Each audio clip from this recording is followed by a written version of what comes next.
today's AVST Live webinar.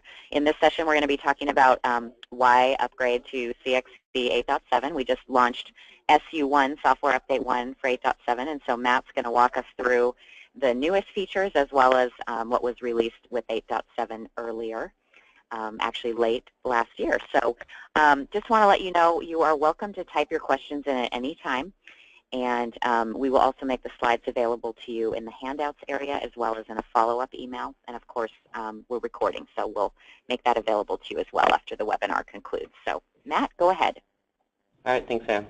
So first off, I'd just like to say thank you for everybody joining us today. We know you're very busy, and we thank you very much for taking time out of your day to join us today. So I have quite a lot of material to cover, so I'll get straight to it. All right, so just briefly, the agenda. I have just a couple of slides that are general release information. Then I'll go into the improvements that we made in Software Update 1 for 8.7. And then those of you that are already familiar with what was included in base 8.7, you then have the ability to drop off and go about your day.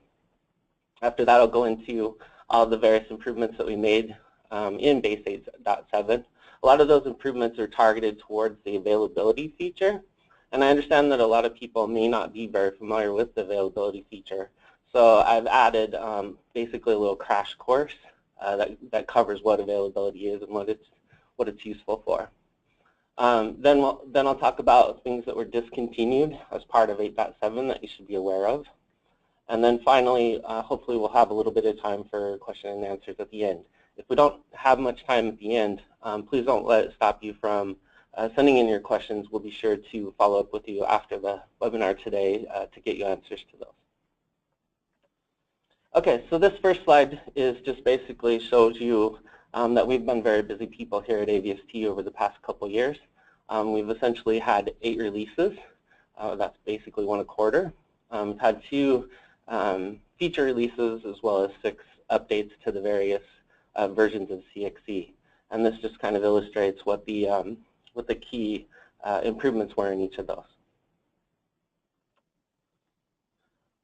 So this course is essentially a delta between 8.6 and 8.7. Some of you may be on versions earlier than 8.6, so I wanted to call your attention to a document that we have that can help you understand what the differences are from the version that you're on and 8.7. That document is called Upgrading Benefits. And essentially it's a document that contains a table similar to the one that you see here, where it kind of lists all these different features of the product and technologies that we've added to it. And then it indicates which release that we added those to the product. So for example, if you're currently sitting on 7.9, you could take a look at this table and you could see, oh hey, they've added the ability to announce availability. They've added Atom. They've added auto attendance scheduling in later releases. So those would be benefits for me. So that's a really great resource, especially, like I said, if you're on an older version. And Anne will make that available to you guys. She'll either send a link or make it available on the downloads section. Okay, so the improvements in SU1. So Microsoft has been very busy in the past year pumping out new versions of their products. Similarly, we've been very busy updating CXC to support those new versions. So Office 2016 and Windows 10, we actually announced support for those with 8.6 SU2 a couple months back. We've also included that in 8.7 SU1 as well now. Skype for Business Server 2015, we've made enhancements in SU1 for that. There are no plans to support this with 8.6 SU2. We've made a lot of changes in 8.7 with regards to Skype for Business Server or Link Server, where we really think that people should move to 8.7 if they do want to be running Skype for Business Server integration versus staying on 8.6. We've also qualified Exchange 2016 for SU1. We just finished that a couple weeks ago, and we'll be qualifying that with 8.6 here pretty soon. So you'll see us announce support for that with 8.6 come with 8.6 SU3. Microsoft aside, we've done a number of general security improvements here in 8.7 SE1. One thing we've done is we've added support for SMIME for networking voicemail systems together using the VPIM protocol. And what SMIME does is it allows the content of the message to be encrypted so that when those messages are sent from voicemail system to voicemail system, they're done so in an encrypted fashion. We've also added the ability for a customer to replace the SSL certificate that CXC ships with for the Web Services API, which is also known as the SOAP server within CXC. So AVST provides a self-signed certificate with that. That's sort of a generic certificate. It isn't tied to a particular host. You can now replace that with your own that is tied to a particular host. The significance of that is that this often comes up in security scans. So there's a number of customers that have to conform to like payment card industry requirements where they're required to proactively scan their systems for potential vulnerabilities. And sometimes this can come up. So this gives them a way to be able to alleviate that as a potential issue. Similarly, we've updated OpenSSL to version 1.02. We previously were on 0.98. Even though that was a fully supported version, it too was often coming up on security scans as a potential issue. Now that we're on 1.02, that should go away. The other significant aspect of this is that when we built 1.02, we didn't include what's known as weak ciphers like RC4 that would be flagged as a potential vulnerability. So that should help customers that have to do security scans and conform to certain security requirements within their company. For Google Gmail, we've enhanced the way we do authentication. So previously, the way we would log on to Gmail to do unified messaging was that each user had to enter their Gmail credentials into CXC, and we actually had to store those in CXC. And then CXC behind the scenes would log on as that user to put messages into their email box and take messages out. But that creates some security concerns, as well as it's sort of an administrative nightmare for all the users to maintain their credentials in CXC. So what we've done is we've added support for OAuth.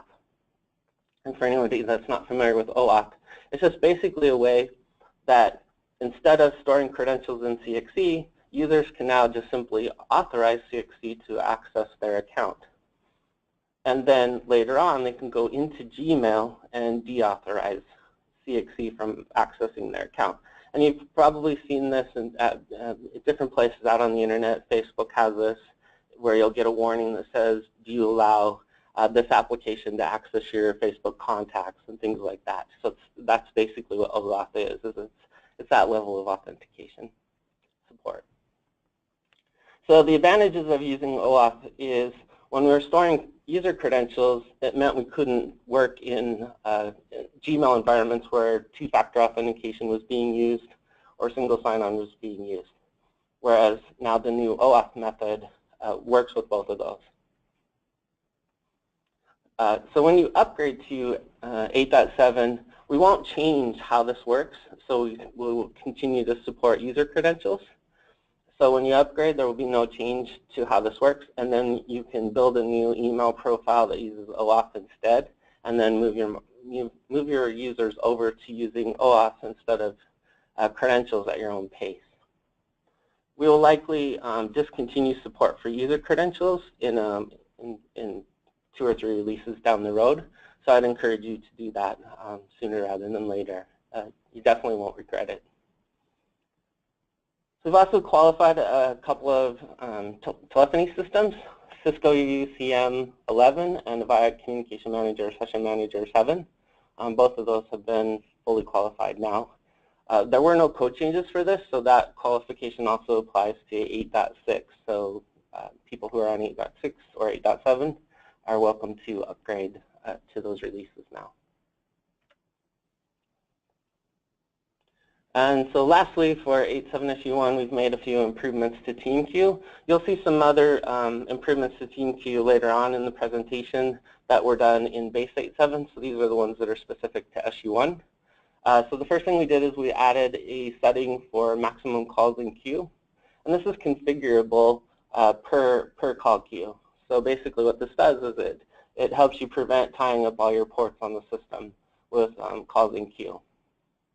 And then, so once a queue gets full, there is a way to configure what the overflow action would be, such as putting the caller into voicemail or asking them for a callback number so that an agent can call them back when they forget. We've added the ability to do an external data lookup and then present that information to an agent during the call so they have that available to them. This is all script driven.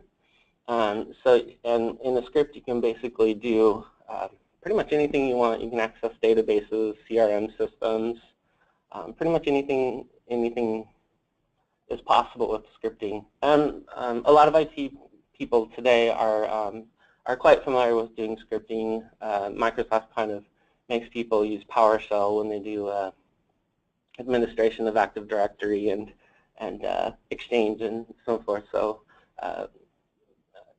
we don't expect that scripting will be too much of a problem with this. So in base 8.7 we added the ability to make call notes for each call. And, but unfortunately that was only available while the call was in progress. So in 8.7 SU1 we enhanced that just a little bit more to allow that to happen during agent wrap-up time after the call has been disconnected. So we made a few improvements to the way we manage phrases. So previously when you added a phrase to the system you had to add it to each call server that TeamQ was running on individually. Now you can do that in a central place and it will push it out to all the various call servers where TeamQ is running. And then lastly, we added support for TeamQ to run on a remote UC Connect server. Okay, so moving on to improvements that were in base 8.7. So Atom is essentially, it's not really a feature per se, although you can buy Atom licenses. Atom is more a bundling of various features, namely speech, unified messaging, and personal assistant. And the combination of those three allows CXC to be a very robust speech personal assistant, similar to Siri for Apple devices, Cortana for Windows, Google Now for Android devices. Part of Atom is availability. It's one of the most prevalent features within Atom. And availability is something that is a very powerful feature. And I understand that a lot of people may not be very familiar with it. So basically, I put together this little crash course to help people understand what it is. Availability is essentially two things. It's intelligent call routing to improve first call completion rates. Today we're very much an instant gratification society. People have mobile phones. They don't want to be playing phone tag, things like that. So if you don't complete the call the first time around, you may not get a second call. So it's very important to increase first call completion rates, and availability helps to do that. If for some reason the call can be completed the first time around, the person's in a meeting or they're on vacation or whatever, then the second bullet kicks in, which is context-aware voice messaging. And this is where we provide information to the caller to let them know more about your particular status so that they're aware as to what's the best course of action for them to take. Should they leave you a message? Should they try another person? If they leave you a message, when will they get a call back? When can they expect that call back so they can make themselves available for that call back?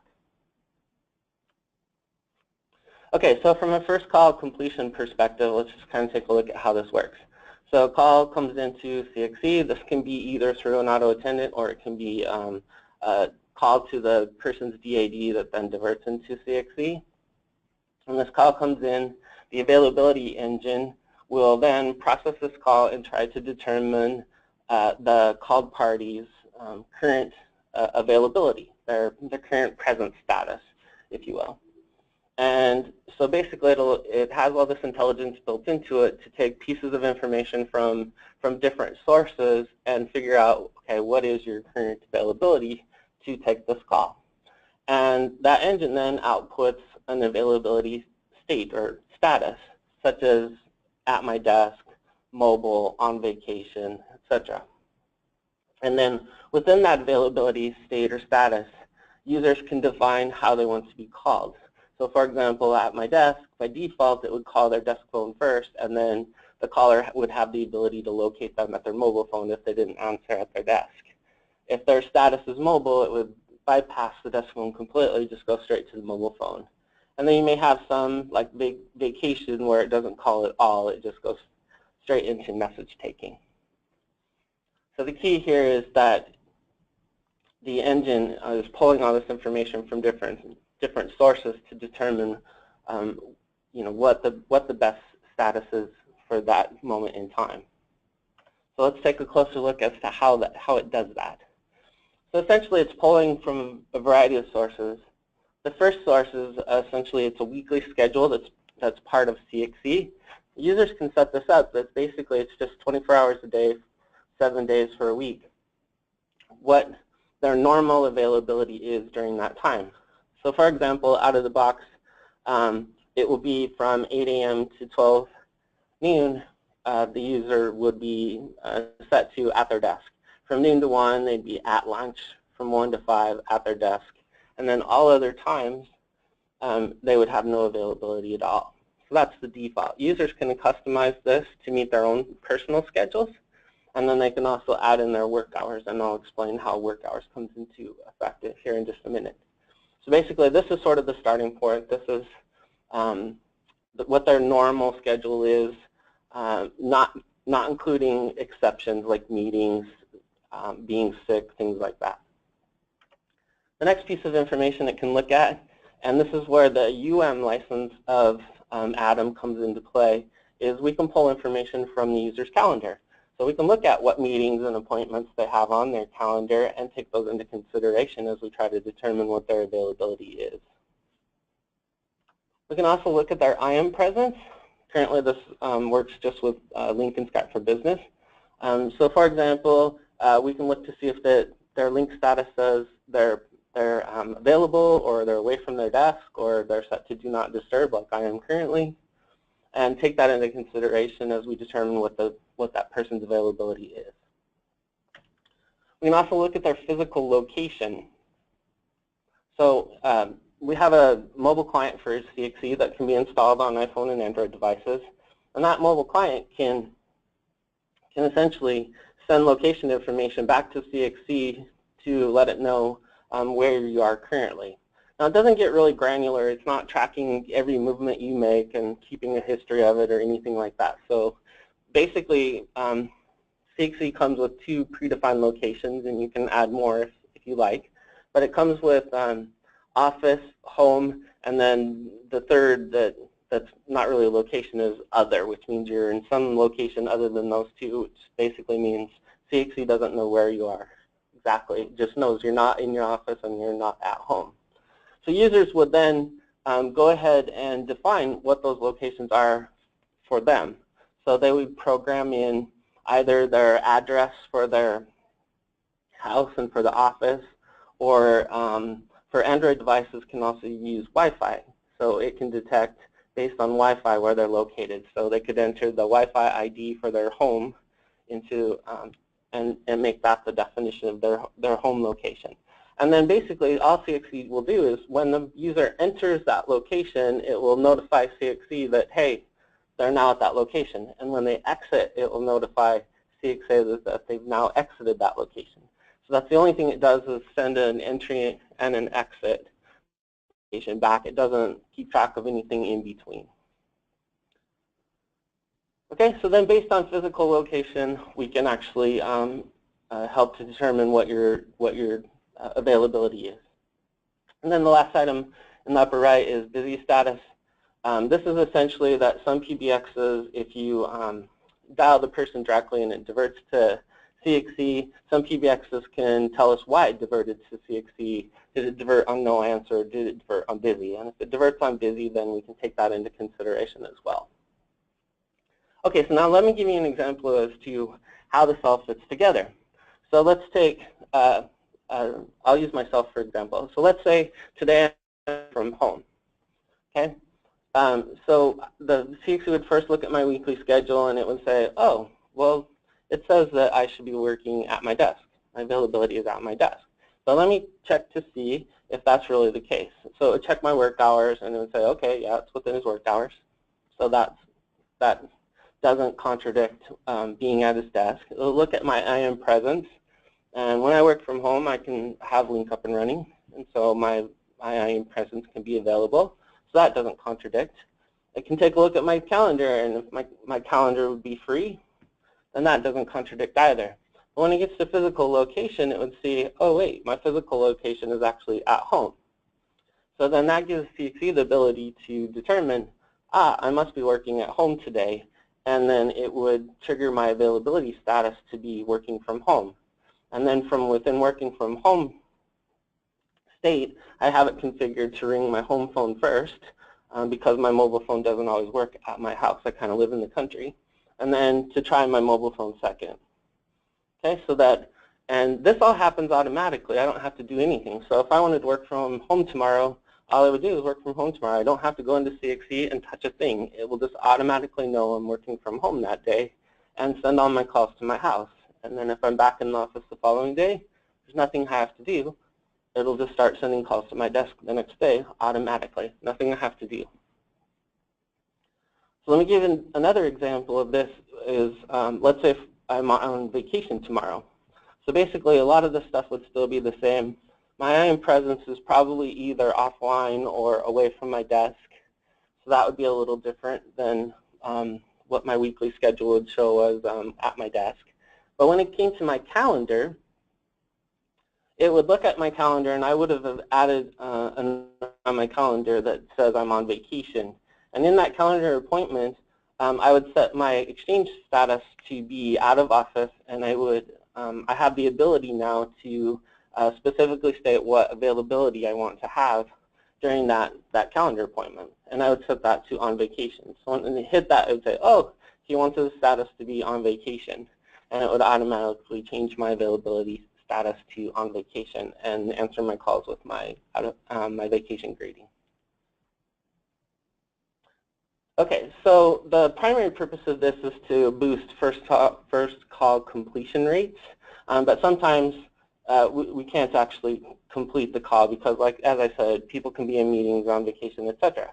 So the other piece of this is how does CXC answer the phone when it goes to take a message? And this is the second improvement, major improvement within availability. So rather than having stale, static, generic greetings like most people have, which is something along the lines, hi, you've reached voicemail from Answer at AVST, I'm not in right now, please leave a message, I'll call you back, right? That provides no real information to the caller as to, am I on vacation, where the person's not going to get a call back for a week from now, or perhaps I'm in the bathroom and they'll get a call back in a few minutes. There's just no real information there. Availability can build greetings essentially all automatically based on this information that we've collected in the current availability state that you're in. So let's just take a quick look at a couple of examples. So the first thing it does is it plays the called person's recorded name so that lets the caller know, hey, I've reached the correct person. Then it provides their status. They're in a meeting, they're on vacation, so on and so forth. And this is very valuable information to a caller because it lets them know, hey, you're not going to be gone for a week or whatever. There's a good chance that if you're in a meeting that you could get a call back later that day or the next day at the latest. And then it will provide the return time.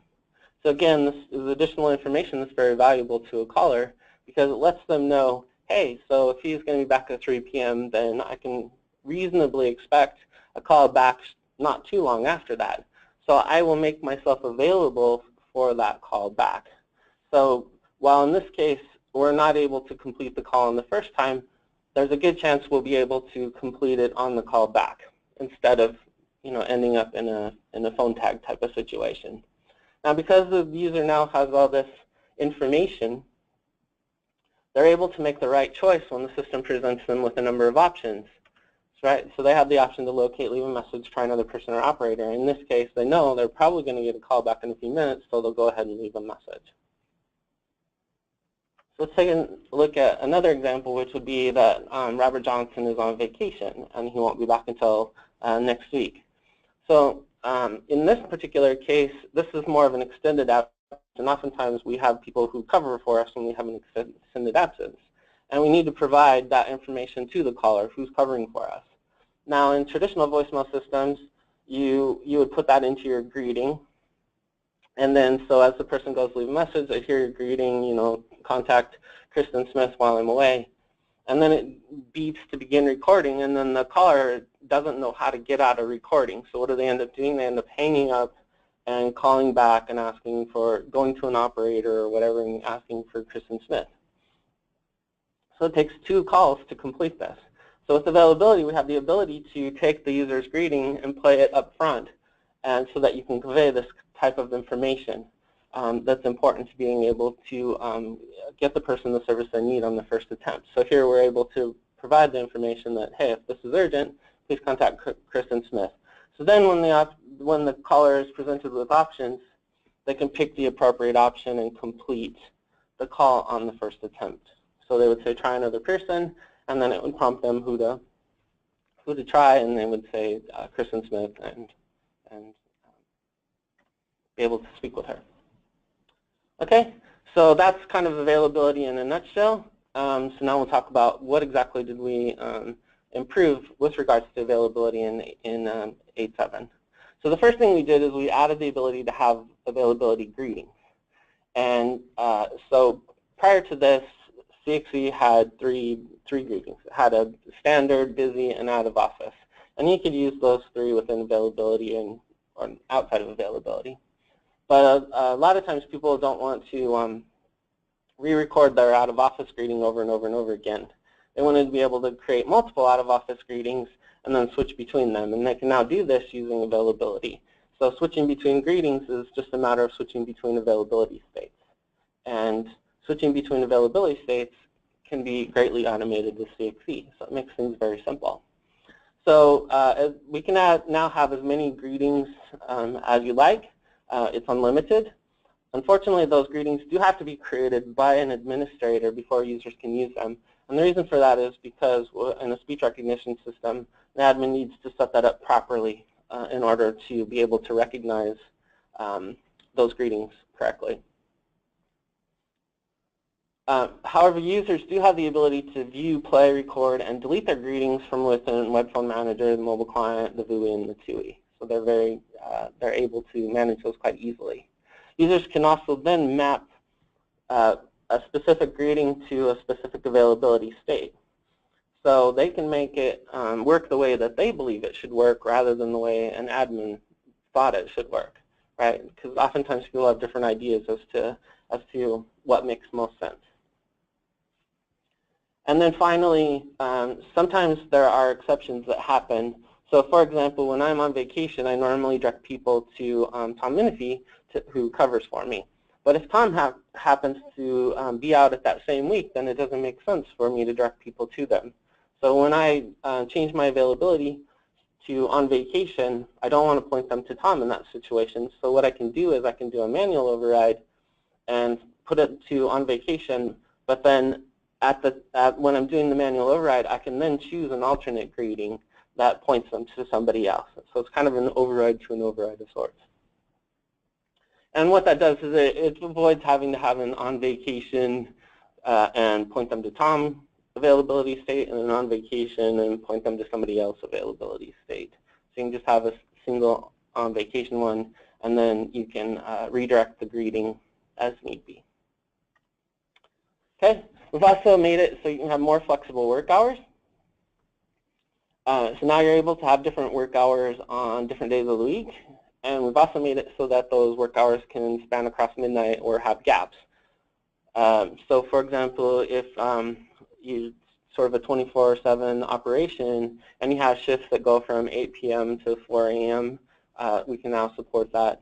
Or in Europe, it's, I won't say it's common, but there are places where they have sort of an afternoon siesta period where they work a block of hours in the morning, and then they work a block of hours more in the later afternoon, so there's like a 3 or 4 hour gap in between. So we can now support those types of situations. We've also made a lot of improvements to the return time calculation. In previous release, it was pretty basic in the way it calculated that. We've now factored in a lot more information, such as work hours, work days, and your full calendar. So even if you have appointments that go back to back or span multiple days, we can take all that into consideration. Doing so, though, can take a bit of a time, especially if your calendar is cloud-based, like Office 365 or Google, where latency can be quite high. So what we do is we limit that return time calculation to a maximum of 4 seconds. If we're not able to determine what your return time is in that amount of time, then we just go ahead and we don't announce a return time at all. And the reason we do that is because it's better to not provide any information than provide wrong information.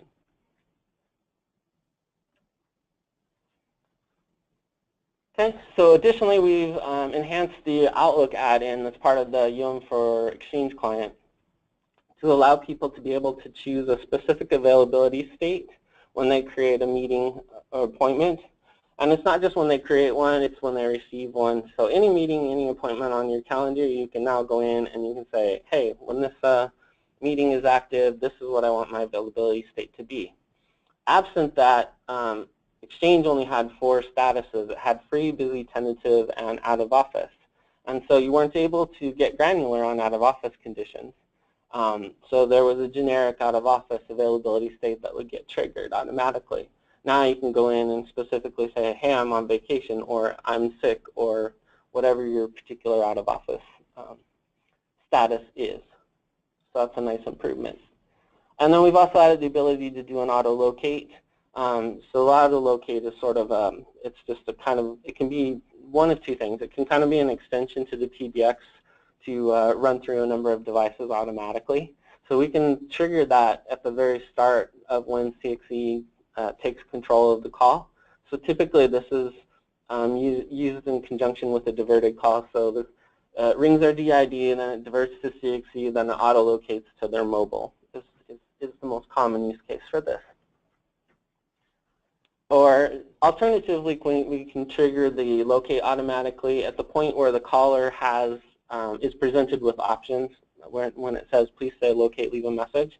So rather than providing those options to them the first time, it can just go in and automatically start locating them. So they'd hear their availability, Robert Johnson is in a meeting and will be back at 3 o'clock, or whatever that happens to be. And then if their status is one where it's appropriate to call them, then it can automatically start locating them. And then if the locate is unsuccessful and there's no answer, then when it comes back, then it can present the full set of options to the caller so that they can try another person, leave a message, etc. Okay, we've also made some improvements to be able to control mobile client call alerts and call screening from within availability states. So these are the equivalent. The first one, mobile client call alerts, is essentially visual call screening. So it's a pop-up on your mobile device that shows who's calling. And the second one is audio call screening. So nothing pops up. Instead, when you answer the call, it tells you who's calling. And so when you get into a hands-free or eyes-free environment, like you're in the car, you don't want to be receiving visual pop-ups. Instead, you want audio. And typically, the opposite is true when you're in an environment like you're at your desk or whatever. You'd rather have a pop-up on your phone than have to listen to prompting that tells you who it is.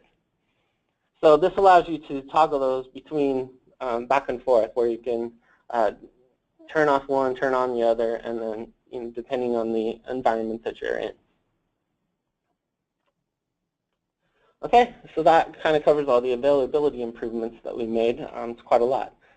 So in the realm of virtualization, this first slide here is talking about, it's a little bit misleading. Here it kind of it seems to imply that Microsoft is the dominant virtualization vendor in the market, and I think we all know that that's not true. VMware still reigns supreme. However, even though the majority of virtualization is still VMware, a lot of companies use Microsoft or HP, IBM, etc. for smaller things. So they might use Microsoft Hyper-V at a remote office, or they might just use it for a couple of applications or things like that, even though VMware is their dominant one. So that's why the numbers don't quite add up to 100% here. But the most telling thing here is the parts in green, which is what are people planning to use in the future. And here's where Microsoft seems to have the most interest going forward. So we've added support for Microsoft Hyper-V in 8.7. And we've done so, we've qualified Windows Server 2012 R2, and we'll qualify Windows Server 2016 when it comes out. We have no plans to support this with 2008 or earlier. So 2012 is the minimum requirement for this. It's supported for all configurations, which means that you can have multiple call servers, you can have a combination system server, call server, all those different components can be virtualized. In base 8.7, one that could not be virtualized at that time was Neverfail. It didn't support Hyper-V at that time. In fact, when we released 8.7 SU1 a couple weeks ago, we didn't yet support that as well. But as of yesterday, we now can support Neverfail in a Hyper-V environment. Thus, I put a line through this.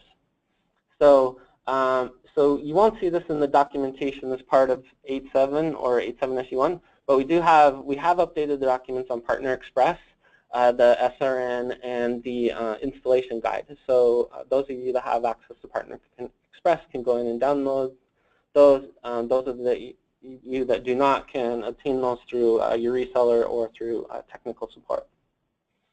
Okay. So when it comes to Hyper-V, one thing that you can take advantage of in Hyper-V is Hyper-V's high availability capabilities, or otherwise known as clustering. And Hyper-V for their clustering service, and then also for their network load balancing. So when using Hyper-V, we support both hardware and software-based licensing. The one thing to note for hardware licensing, which is essentially the use of a dongle that is traditionally had to be used with CXE, is that if you are going to use a dongle, you do have to connect that through anywhere USB device. You can't connect it straight to the host. So it does require an anywhere USB device in order to use a dongle in a Hyper-V environment. Okay, so TeamQ enhancements. So this is in addition to the stuff that I talked about before. The biggest change in base 8.7 for TeamQ was a comprehensive reporting tool. That now with that tool, you're going to be able to generate just a wide variety of reports that cover activities and statistics for agents, tenants, and call queues. We've also added the ability for a caller to request a callback rather than wait on the line, and they can do this without losing their place in queue. So when they would have normally reached the agent, instead it will let the agent know, hey, you should call this guy back. And then finally, as I mentioned before, we added the ability for agents to be able to take notes. And as I said before, this was limited to while the call was in progress. And then in 8.7 SU1, we made it so that you can do that post-call in the wrap-up time as well. So the 8.7 also had a number of fax integration improvements. The largest one was that we enhanced the way we do single number voice and fax. Previously, you had to use an ESP call processor in order to accomplish that. Now that's no longer necessary. We've added fax tone detection to all the different places that a call could come into CXE. Previously, it was only a call processor that could detect fax tones. But now all the different DTMF caller interfaces can, the speech application can, availability can, so on and so forth. And that eliminates the need for an ESP call processor. We've also added some changes to the logon routine, such that we can detect fax tones in the logon routine, and this allows users to be able to just simply transfer a fax call if they answer it to the voicemail pilot number, and then CXE will know who the fax is for and be able to take that fax. Now this isn't supported with all PBXs. There are some that aren't able to support this. and in those situations, what the users would do was, instead of transferring the call to the pilot number, they would just transfer it to themselves and then not answer the call the next time. And then one thing to note with regards to this is that the message acceptance and message limits still apply, even to faxes. So if your mailbox is set to not accept messages, or you're over the message limit, it won't take a fax either. Another improvement that we made is that we've added fax tone detection on IP integrations. So now CXC can listen for CNG tones within the RTP audio stream. So if your CXC is integrated to the PBX using an IP integration, such as SIP-station or SIP-trunk, we can now support fax tone detection over that. One thing that we can't support yet is when the write fax system is using IP fax channels.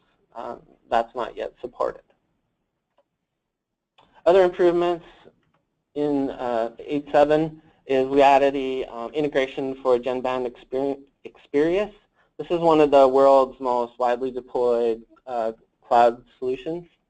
It's a carrier-grade solution that is sometimes deployed on-premise as well. So occasionally some larger enterprises will have an EXPERiUS. We've also improved the way we do NAT traversal with Skype for Business and Link integrations to help get things through the firewall. We've added the ability to control MWI from class of service. So this is a much requested feature. Previously, this wasn't possible. So when you create a new subscriber, for whatever reason, MWI was off by default. So after you create the subscriber, you'd have to then edit the subscriber and go in and check the MWI box. It was very annoying. And we've now changed that so that in the class of service, you can either have MWI checked or unchecked. And then when you create the subscriber based on that class of service, it will set it automatically or keep it cleared. Admins will be very happy about that. We've also added the ability to do a zero out to the operator during recording. So previously, they had to press 0 before recording started in order for that to happen. If it already started recording, then 0 would simply pause recording. Excuse me. Now we've made it so that even during recording, when you press 0, it triggers a transfer to operator action. So now they may have recorded something already before they decided to press 0. In that case, what we do is we look at how much have they recorded. If it's less than the minimum recording length, then we just go ahead and we discard whatever is there, and we transfer them to the operator. If it's greater than the minimum recording length, however, then what we do is, well, we don't know if they meant to discard it or actually, send that as a message. So we go ahead and we prompt them and say, hey, do you want to discard this or do you want to send it? And then once they've answered that, then we go ahead and transfer them to the operator. We've also added the ability to segregate the DTMF directory in the auto-attendant call processor. So previously we had this capability for the speech directory where you could pick one or more groups that the directory would be limited to. So if you only wanted to recognize names in the sales department, for example, you could just add the sales group as the only people to recognize. Well, similarly now we can do that with DTMF directory, where you can assign it one or more groups, and then essentially the search results will only return the salespeople, for example. Another improvement that we made has to do with the message recording silence timeout. So typically when people interact with an automated system like a voicemail system or an IVR system, when they don't know what to do, the most frequent thing is people will just stop and wait silently and expect the system to come back after a few seconds and tell them what they can do. So people have sort of learned to do that over time. Well, with CXC previously, if somebody was in the process of recording and then they did that, it would eventually silence timeout, and then because of legacy behavior where sometimes PBXs didn't send a disconnect signal even though the caller hung up, CXC would assume, oh, they must have been finished and hung up, but we didn't get a disconnect. So it would send the message, whatever was recorded so far, and then do a disconnect just to be safe. And that was the complete opposite of what most scholars would often want, which is generally if they're in the middle of recording and they want to re-record their message because maybe they rambled on too long or they said something that they regret saying, then they would stop, wait to tell them how they could delete and re-record, and instead it would actually send their message. So it was kind of adding insult to injury. So we've changed it now so that if there is a silence timeout, it will just pause recording and then it will prompt them, with what all their options are. We've also added the ability to support proxy servers with software licensing, and this just makes it so that you don't have to expose the actual system server to the internet. It can now run through a proxy server. One thing to note with proxy servers is that if the proxy server manipulates the packets, then it may be detected as an invalid license. So it needs to be more of a simple pass-through type of proxy server. We've completed a couple of optimizations in 8.7, specifically for Office 365, and especially with message waiting indication. And then we've also improved the efficiency of immediate message notification. And this primarily comes into play when you would send out distribution list messages. It potentially queued up a lot of immediate message notifications, outcall notifications to various users. And there was some inefficiency there that we've improved. Lastly, we've added something that we call a message import utility. It's maybe not the best name. Essentially what this utility does is it allows somebody to pre-record a message as a WAV file, and then they can use this utility to take that WAV file and send it as a voice message on the system. So you could have something professionally recorded or pre-recorded, and then send that out to a distribution list or to an individual user. We plan to add this capability into Webphone Manager in the future. So this is sort of a temporary thing that we've included now on the disk. It's in the utilities folder in case you need it. But we do intend to add this, like I said, in Webphone Manager in the future. So we kind of look at this as a temporary solution. But it's one that we were asked for fairly frequently, so we created it and have added that now to the utilities folder. Okay, so unfortunately, from time to time, we do have to discontinue things. We try to avoid that as much as possible, but sometimes we do. One thing that we've discontinued as of 8.7 is support for MyTie integrations. So we now kind of have a partnership with Mitel via their acquisition of Astro, who we had a partnership with previously. But prior to that, Mitel actually approached us on this and said, hey, you know what, MyTie is not the best thing to use. You really should be using SIP. So Mitel worked with us to create the SIP integration, which we're very appreciative of their help on that. And basically, when a vendor like Mitel comes to you and says, hey, it's not a good idea to use MyTie anymore, they generally have a very good reason for that. And so we listened and we created the SIP integration, now discontinued support for MyTie. So if you're upgrading, MyTie still exists in 8.7, but it only exists in 8.7 to facilitate changing to something like the SIP integration more easily. So rather than having to switch to a different integration before you upgrade, you can actually upgrade to 8.7, then kind of test everything out, make sure all the features are still working as expected, then make the switch over to SIP. But as far as staying on MyTie with 8.7, that you should not do. We will not support that. We've also dropped support for Lotus Note 7.0. We still support 8, 8.5, and 9. We dropped support for OpenText WriteFax 9.4. So we support 10, 10.5.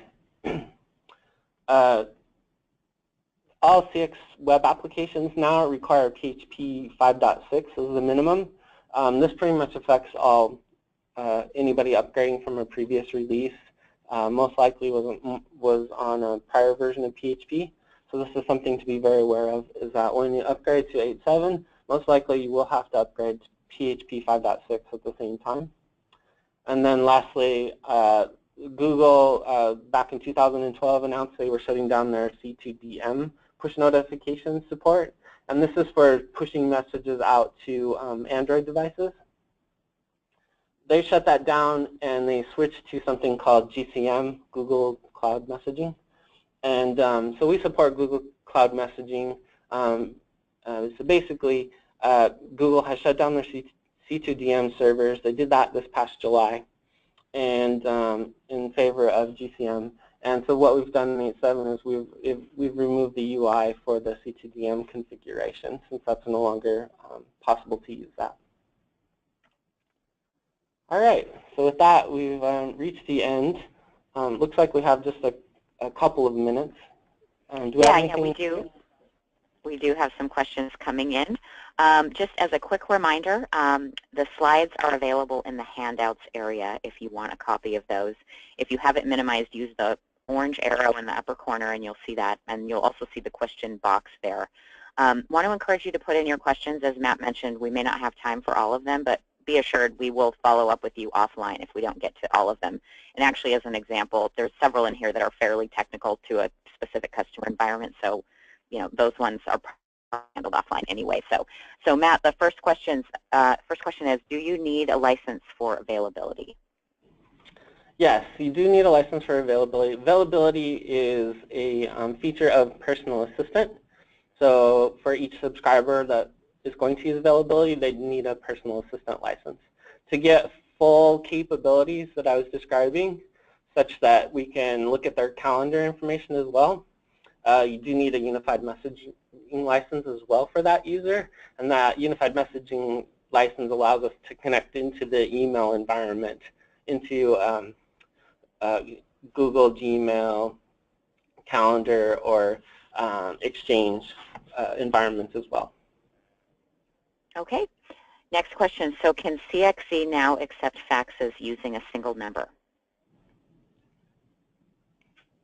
So I hesitate just because I want to make sure I understand the question.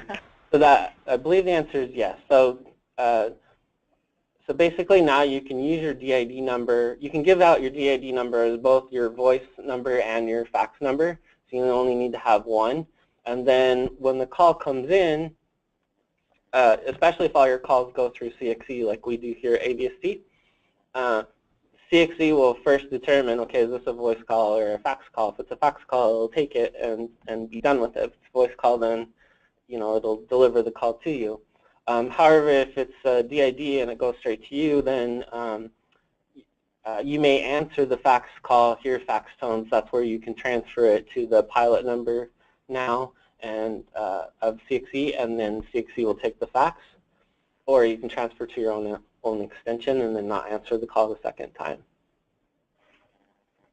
Okay, and is there a particular, what version of CXC is that? That's 8.7 that supports that? Yes, 8.7. Okay, just wanted to clarify that. I know that question has come up in the past. Mm-hmm. Next question, was the control MWI improvement for 365 users? The control, well, no, it's basically for all users. It's been a source of frustration for admins for many years. It was just something that was very hard to change because of the way CXC was structured. But basically, it applies to all customers. So when you create a subscriber and you want them to get message waiting indication, you always had to go in and, as a second step, edit the mailbox to be able to check that, to turn that on. Now you don't have to do that anymore. You can turn it on in the class of service, create the user based on the class of service, and it'll be on in one fell swoop. Okay, thanks, Matt. Next question, does intelligent call routing check to see if the user is at the computer based on whether they've used their mouse or keyboard? Yeah, so we can check based on their instant messaging status. And so the link /Skype for Business basically has inactivity watch in it, such that if you haven't used your keyboard or mouse for 5 minutes, then it will switch you to away. And then CXC can then see, hey, oh, they're away in Skype for Business. and we can change your availability to away from my desk based on that. Okay.